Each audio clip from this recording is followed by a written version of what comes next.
A lot has changed, El Paso. A lot has changed. One thing's for sure, I'm still the fluffy guy.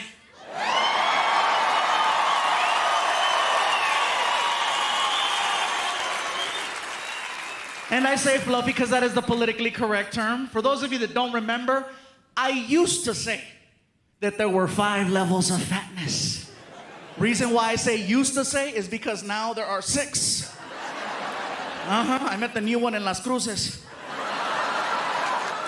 The original 5 levels are big, healthy, husky, fluffy, and damn.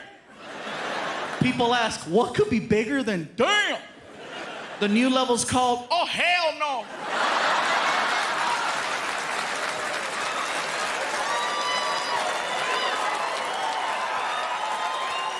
What's the difference? You're still willing to work with level 5. Example, if you're on an elevator and you're with your friend and this really big guy gets on and you and your friend look at each other and you're like, damn. But you still let the big guy ride your elevator. That's the difference. Level 6, you see walking towards your elevator. Oh, hell no.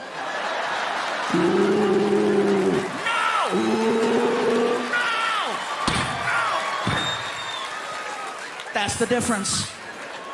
The guy that I met was 6'8", 614 pounds. Oh, hell no. And he was offended at my show. Not by anything that I said, but because of the fact that now at the shows, I started selling t-shirts. And apparently, I didn't have his size. Keep in mind, I go all the way up to 5X on the t-shirts. And he was like, you don't have my size. I was like, dude, I didn't know they made you.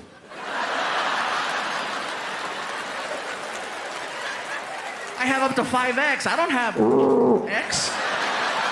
The picture of a dinosaur on the back of the tag, you know? Since the last time we've been here, a couple of things have changed. One of which is I am officially down 100 pounds.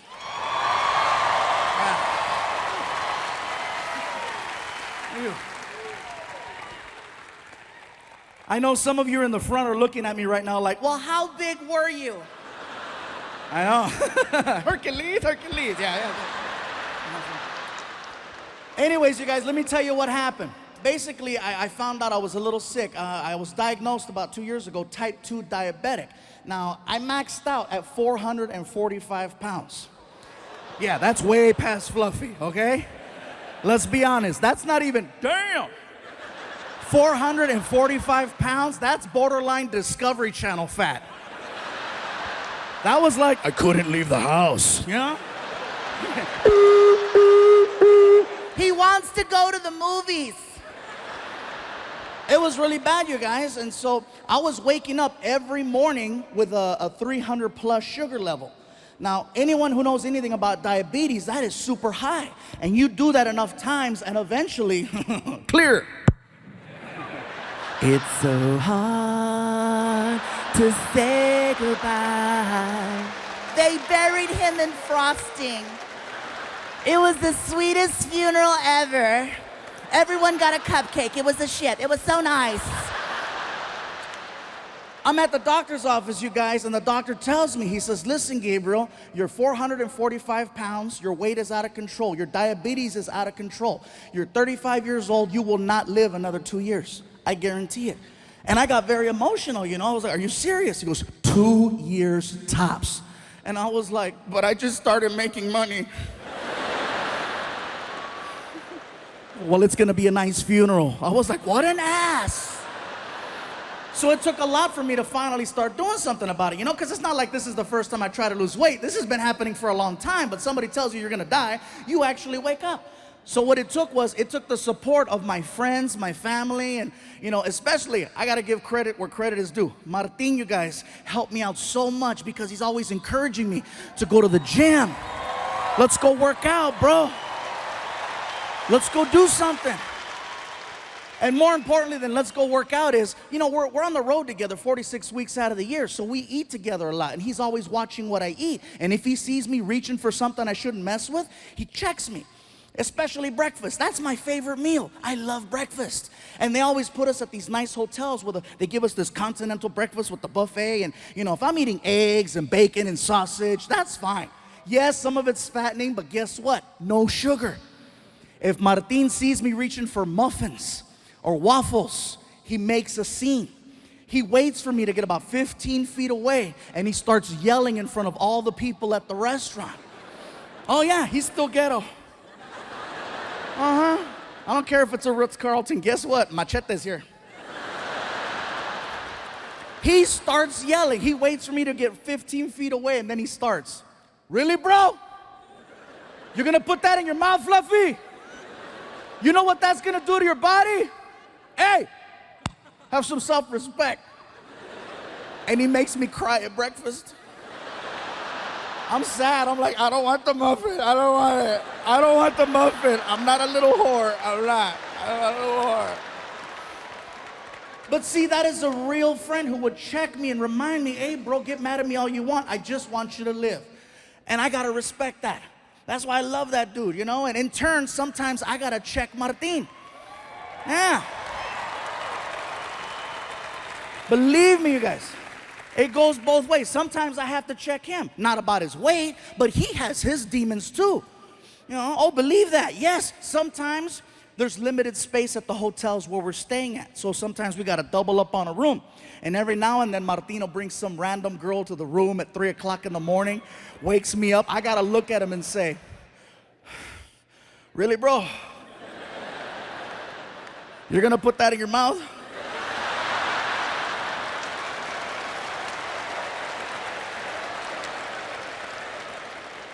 Do you know what that's gonna do to your body?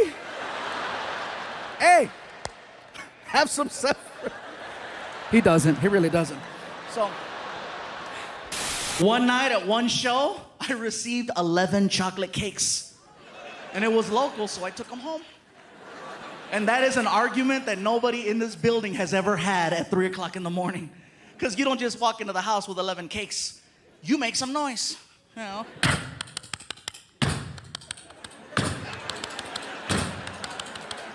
And I walk in with the last 2 cakes, and my girlfriend's in the kitchen, and she's like, what the hell is this? I'm trying to be cute. It's a bakery.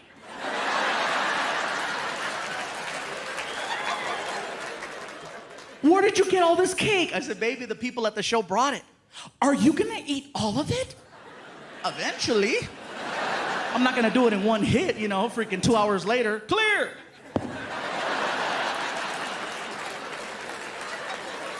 How do you know someone isn't trying to poison you? With cake? Are you serious?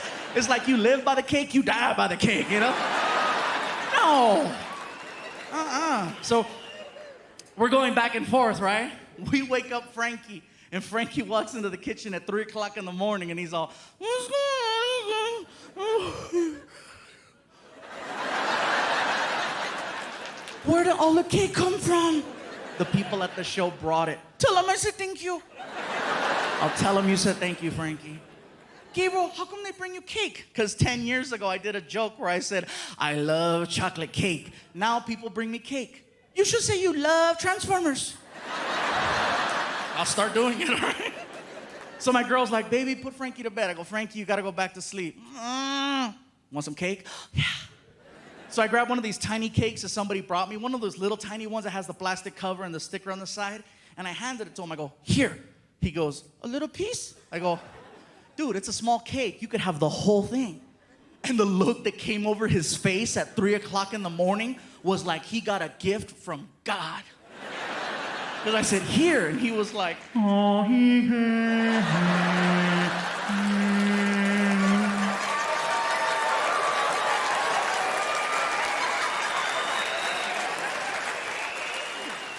take it to your room.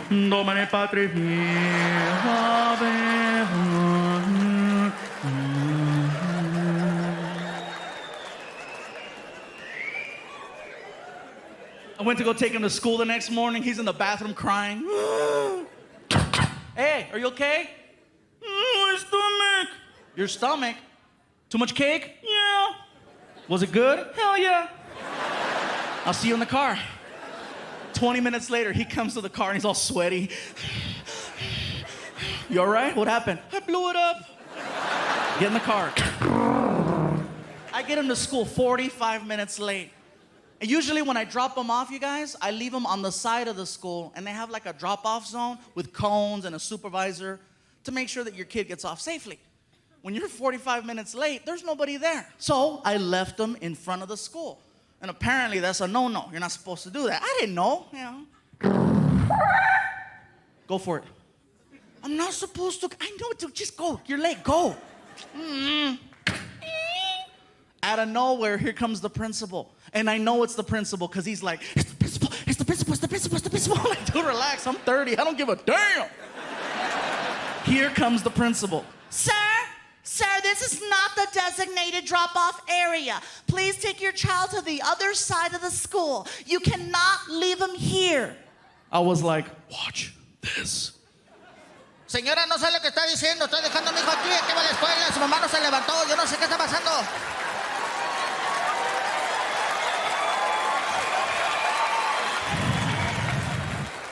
That's how you do it, homeboy. That's how you do it. That principal was amazing because she was like, Usted no puede dejar su hijo aquí. Saca la vuelta a la otro lado de la escuela. Allá sí, aquí no. Allá sí, aquí no. Yo no soy pendeja.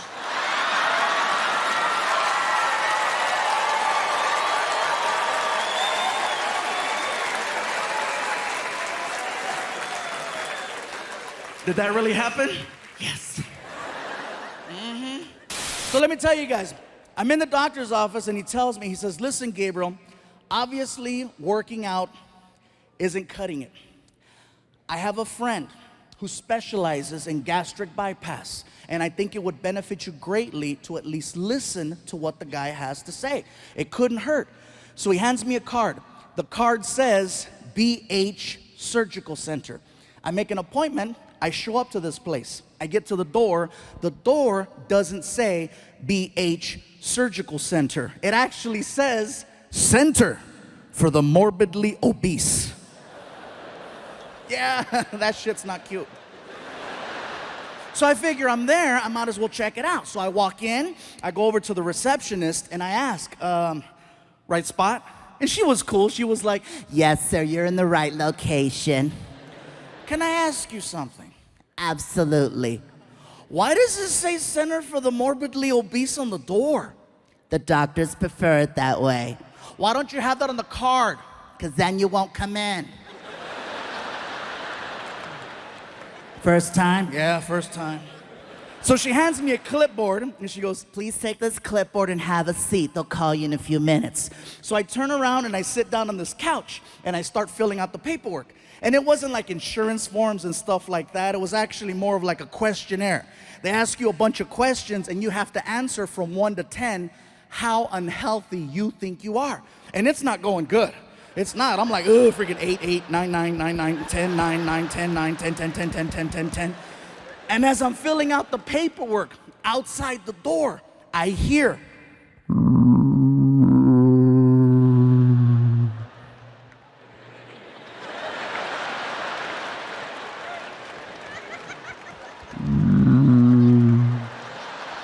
All of a sudden, the door opens up, and this dude walks in, freaking.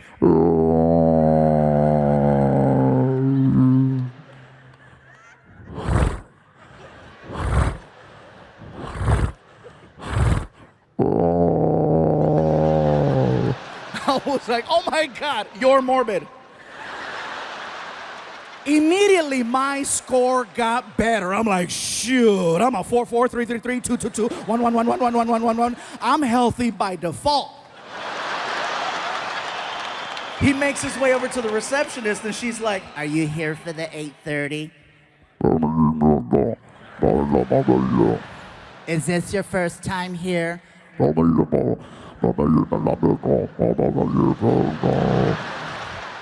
Because the doctors prefer it that way. Because then you won't come in. Oh, God. Take this clipboard and have a seat. They'll call you in a few minutes. So he turns around, and he looks at me, and my sofa. And he's like, I swear it was like the opening scene to the movie Pacific Rim. He's like, I was like, ah! No! No one's sitting here? Yeah, it's all you, bro.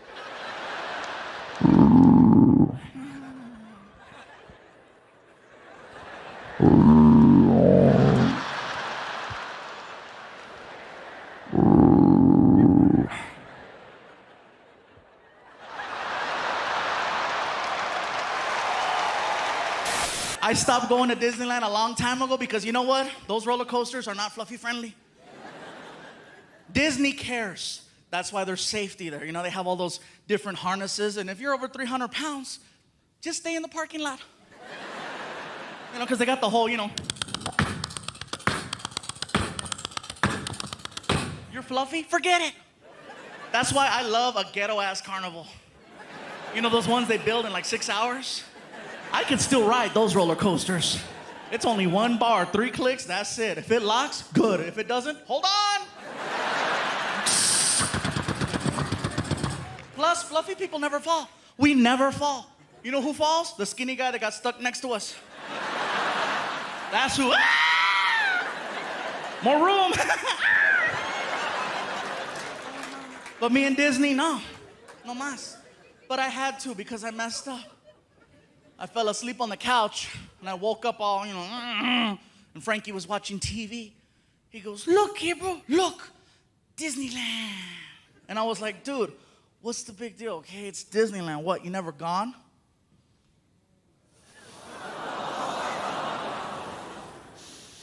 My dad never took me.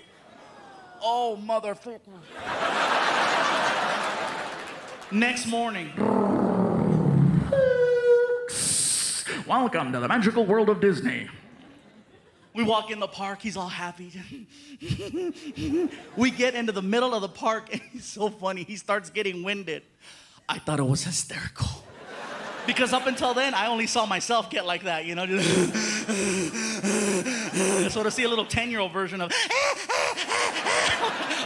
hysterical, I was dying. I go, Frankie, you want to take a break? Mm-hmm. Gabriel, this park is big. I'm like, see? It's not a small world after all. Like, whatever, dude, sit out. So we're sitting down, waiting. All of a sudden, I start getting recognized at Disneyland. And that for me was cool. You know, people are walking by. Fluffy, can we take a picture? Sure. More people. It's him. It's that guy. Pikachu. Now I have like 10 people around me like I'm a new character at the park. Best part is Frankie starts getting annoyed. He's like, why don't they leave you alone? Frankie, these are the people that come to the shows. They're the reason why you have a PlayStation. Thank you. Go here and I'll start taking the pictures. So I told Frankie, what ride are you gonna get on? Ride? Yeah. What ride do you wanna get on? I don't wanna get on a ride. What the hell are we doing at Disneyland? The commercial said that Disneyland is the happiest place on earth. Oh my God. That's IHOP. The hell are we doing here?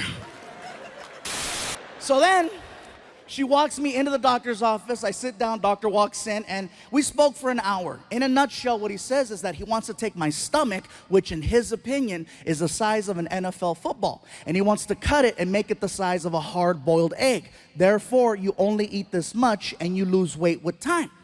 Problem with gastric bypass is that if you don't stick to their program religiously, not only will you not lose weight, you will gain weight, and you'll have a series of complications. And then he asked, do you travel a lot? I'm like, I'm on the road 46 weeks out of the year. He goes, this is not gonna work for you. I'm like, I agree, I like 2 eggs. I said, well, what should I do? He goes, I don't know, but this isn't gonna work. So I left the office, I was bummed out, you guys. I get in my car, I was so depressed because I'm like, someone told me I got 2 years to live. Surgery's my last hope. And so I started crying. I was sad, I was in the car, I'm crying. I'm like, what the hell am I gonna do? And the only thing that could cheer me up was a drive-thru. And I know that sounds crazy. Some of you are like, Isn't that what got you in that position to begin with? yes, but it's the only thing that made sense. There's a reason why it's called comfort food. Think about that. Anytime you see someone eating a burger, they never look sad. They always look happy. You might look sad walking in, you might look sad walking out, but when the actual event of eating a burger is happening, life couldn't be better. That's right. My girl told me that I make sounds when I eat burgers. I didn't know. Apparently I do. I'm eating a burger and I'm like,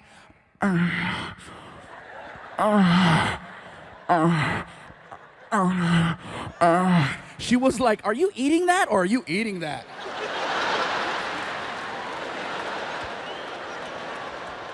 Think about it. Who's sad when they're eating fast food? I'll tell you who's sad. The person eating a salad watching someone eat fast food. That's who's sad.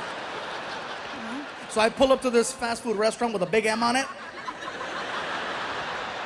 And the guy in the speaker's like, may I help you? And I'm crying. I'm like, you have no idea. What I eventually wound up doing, you guys, is I started low carbing. Now, I am not eating healthy by no means, okay? I still eat fast food every single day. And people question it. How do you eat fast food and lose 100 pounds? I'll give you an example. I'll go to a burger place and I'll order a double cheeseburger. I won't eat the bread. I won't eat the onions, the tomato, the ketchup. I'll eat the meat, the cheese, the mayo, the mustard, and I'll order up to 3 with like 3 diet sodas. And people go, That's unhealthy. The cholesterol's gonna kill you. I agree. But guess what? Cholesterol is gonna take 10 years to kill me. Diabetes is gonna do it in 2. Right now, I'm winning by 8.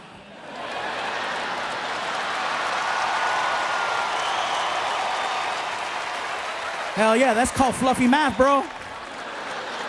There's a lot of people mad in here right now. Fluffy found a loophole. Yes. So I started low carbing, I started doing yoga, and I know that sounds like a joke right there. Yeah, some of you are like, he means yogurt. No, yoga. Freaking DDP helped me, and then I started lifting weights, and it's kind of hard for me, you guys, because now I have people at my shows telling me, We're noticing there's a little difference. You're a little less fluffy. What's gonna happen if you keep losing weight? What are we gonna call you? What are we gonna call you? I lift weights, call me Buffy, I don't care. The point is that I'm not trying to lose weight for vanity's sake. I'm very secure. The point is that I'm trying to lose weight so I can be around for my family, so I can be around for my friends, and so I can be around for you.